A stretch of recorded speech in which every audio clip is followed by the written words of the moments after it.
First contact deception. The Vexari flagship emerged from behind the moon without warning, its massive hull reflecting sunlight in blinding bursts across Earth's daylight side.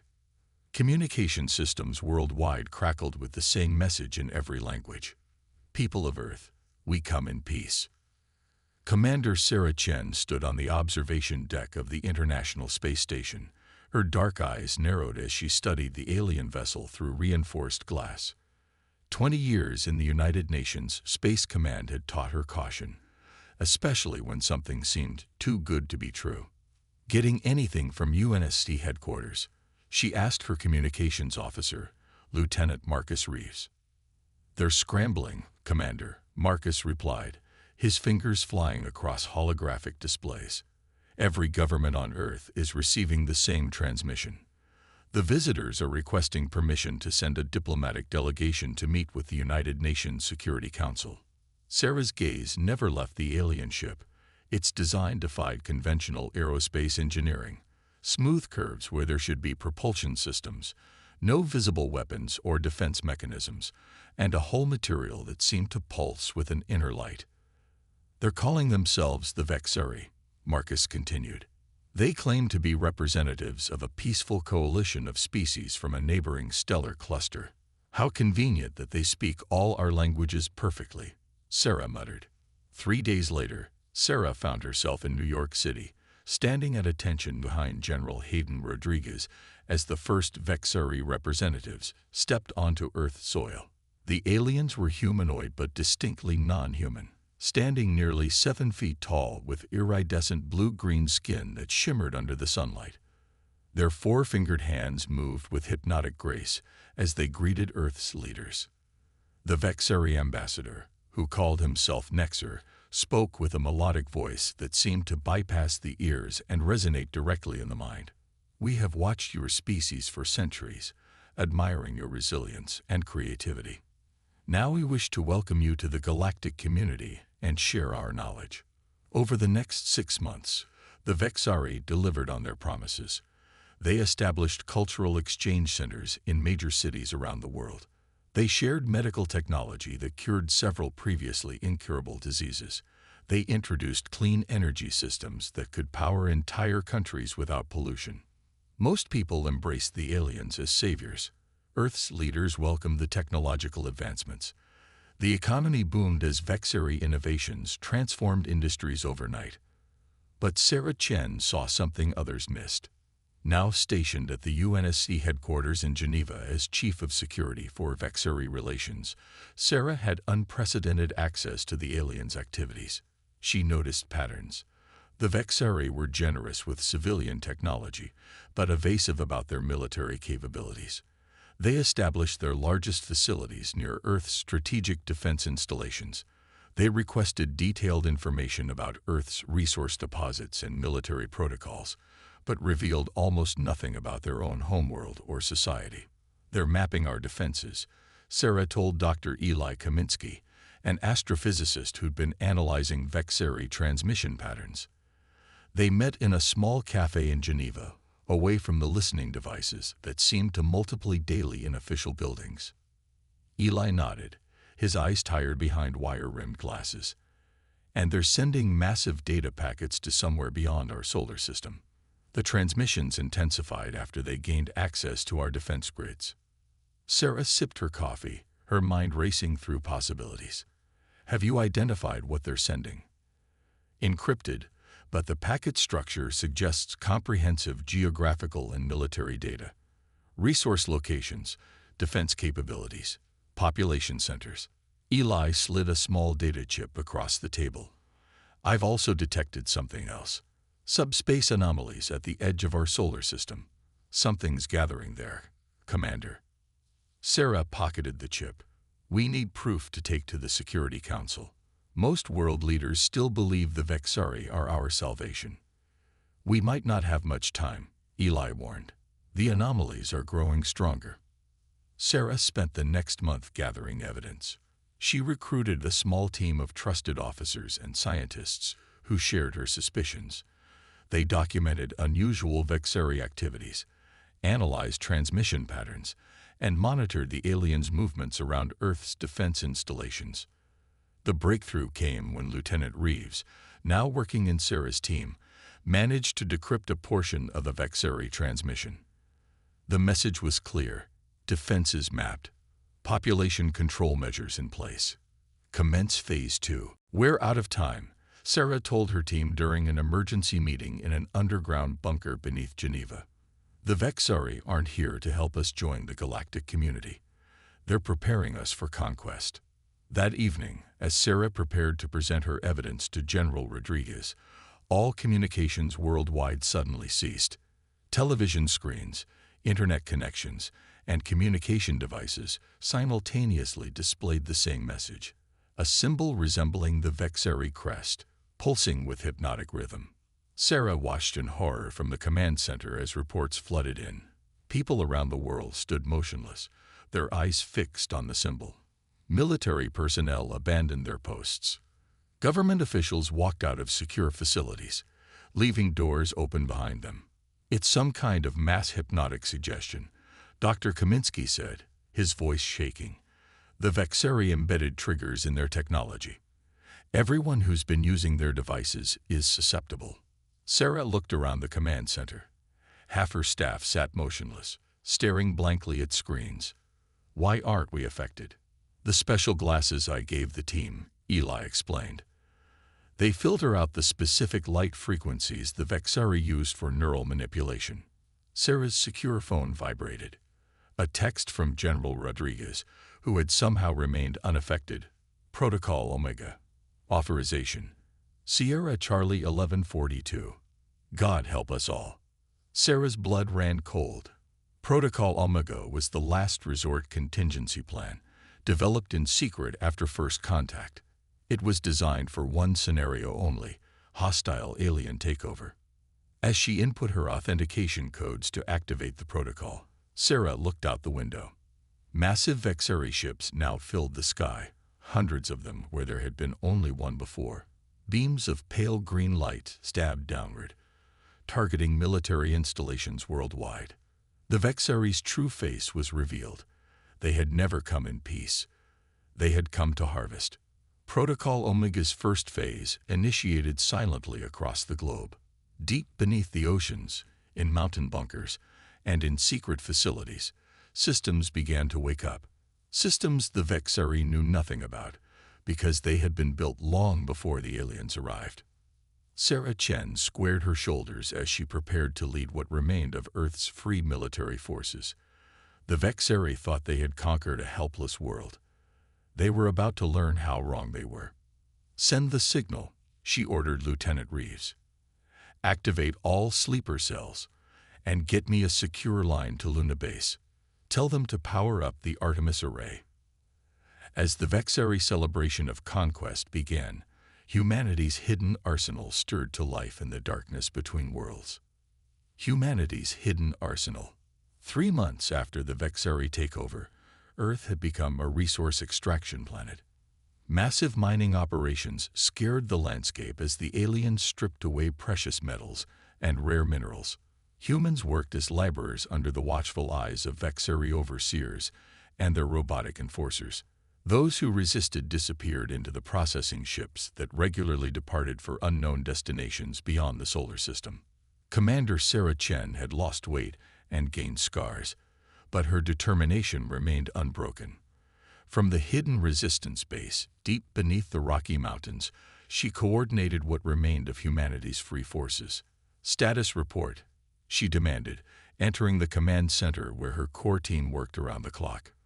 "Luna Base is still dark," Lieutenant Marcus Reeves replied, not looking up from his console. "But we received the scheduled ping. They're operational but maintaining communications blackout as ordered." Dr. Eli Kaminsky approached with a tablet displaying a complex array of mathematical formulas. "We've decrypted more of the Vexeri communications. They're concerned about something, Sarah. Their extraction operations are being accelerated, and they've diverted defense resources to protect their mining operations." "They're afraid," Sarah realized. "They know about Protocol Omega."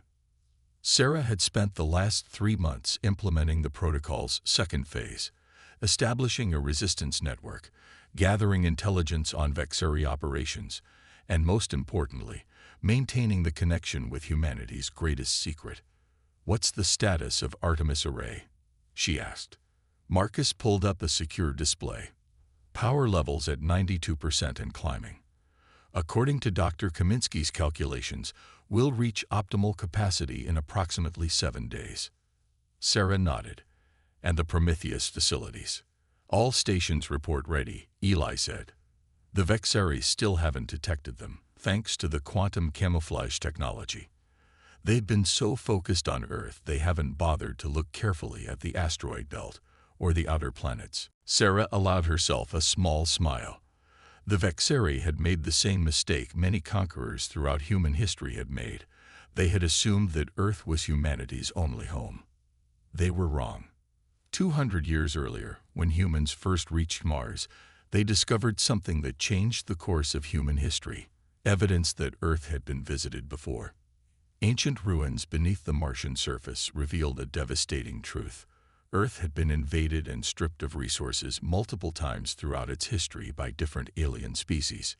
Each time, humanity had been reset to a primitive state, forced to rebuild civilization from scratch. Each time, the few survivors had sworn that it would never happen again. So they planned. They built.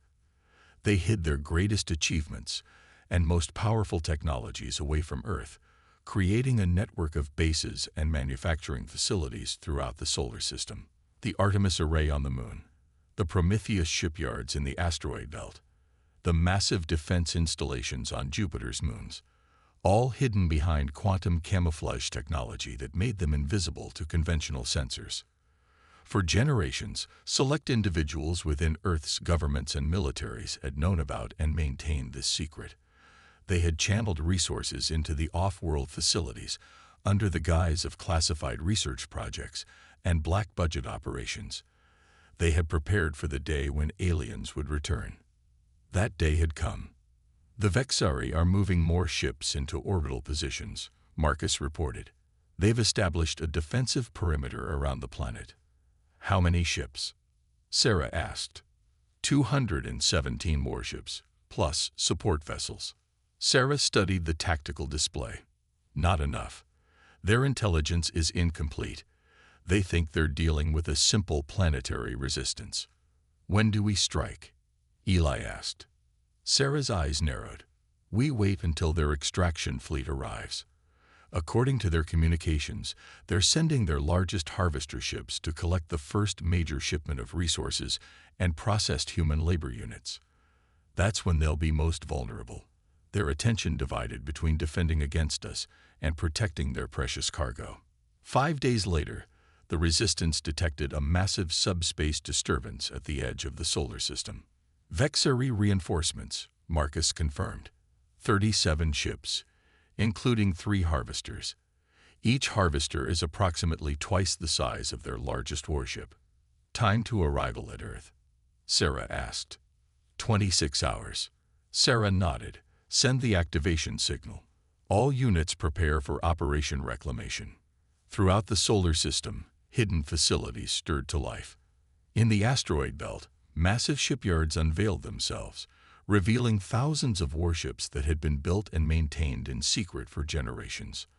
On Jupiter's moons, defense platforms powered up weapon systems that could destroy planets. On the dark side of the moon, the Artemis Array, Earth's ultimate defensive weapon, began its final charging sequence. As the Vexari extraction fleet approached Earth, Sarah addressed the resistance forces worldwide through a secure quantum communication network. "For 200 years, we have prepared for this day," she said, her voice steady despite the weight of responsibility. "Our ancestors knew this moment would come. They built not just for themselves, but for us. For this very hour. Today, we reclaim our world and our future." The Vexari extraction fleet entered Earth orbit with confidence, unaware that they were being watched not just from the ground, but from hidden bases throughout the solar system. Their harvesters began positioning themselves above the largest mining operations, preparing to collect the resources their empire demanded. "All units in position," Marcus reported. The Prometheus fleet is ready. Jupiter defense platforms are locked on target. Artemis array at full power. Sarah took a deep breath. Send the final authorization code. Execute Operation Reclamation. In the silent void of space, humanity's hidden arsenal revealed itself. 500,000 warships emerged from quantum camouflage, from the asteroid belt, from Jupiter's orbit, from Saturn's rings, from hidden bases on Mars and Venus and Mercury. Ships that had been built in secret, crewed by generations of soldiers trained for this one moment.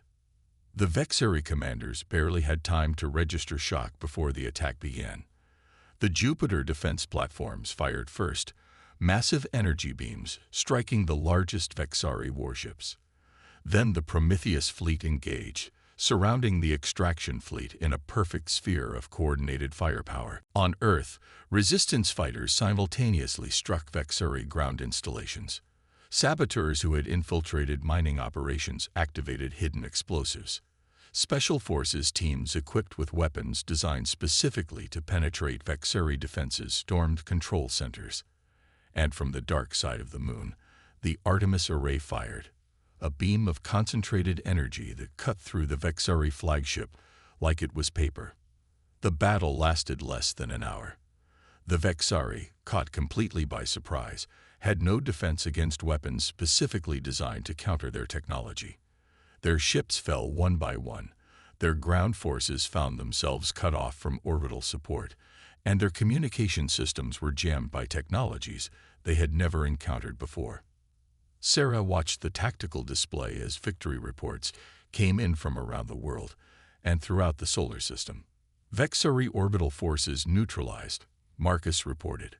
Ground resistance reports 82% of alien control centers captured or destroyed. The remaining Vexari forces are in retreat. The extraction fleet, Sarah asked. Completely destroyed. No survivors. Sarah nodded, feeling no joy in the deaths, only grim satisfaction that humanity would survive. Send a message to the Prometheus fleet. Have them prepare for deep space deployment. And contact Luna Base. I want the Artemis array reconfigured for long-range detection. We need to find the Vexari homeworld. You think they'll send more ships? Eli asked. Eventually, Sarah said. But next time, we won't be waiting for them to come to us. 3 days later, Sarah stood in the restored United Nations headquarters in New York. Representatives from every nation on Earth had gathered to hear her speak. Behind her, a massive view screen showed the Prometheus fleet, humanity's hidden armada, in formation above Earth. For 2 centuries, we prepared in secret, Sarah told the assembled leaders. Our ancestors knew that one day we would face an enemy that sought to destroy us. That day came, and we were ready. She gestured to the screen. These ships, these weapons, they were built by generations of dedicated men and women who worked in secret, knowing they might never see the fruits of their labor. They did it for us for today. Sarah paused, looking out at the faces of people who had only just learned that humanity's reach extended far beyond Earth. The Vexari thought they found a helpless world, ripe for harvesting. Instead, they awakened a sleeping giant. They thought Earth was alone and vulnerable. They were wrong. She straightened her shoulders. Today, we take our place among the stars, not as conquerors, but as defenders.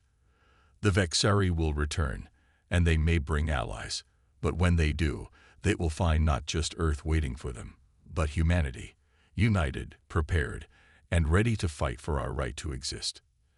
As Sarah concluded her speech, the Prometheus fleet executed a perfect formation change. 500,000 warships moving in synchronized precision against the backdrop of stars, a declaration to the universe that humanity would never be prey again.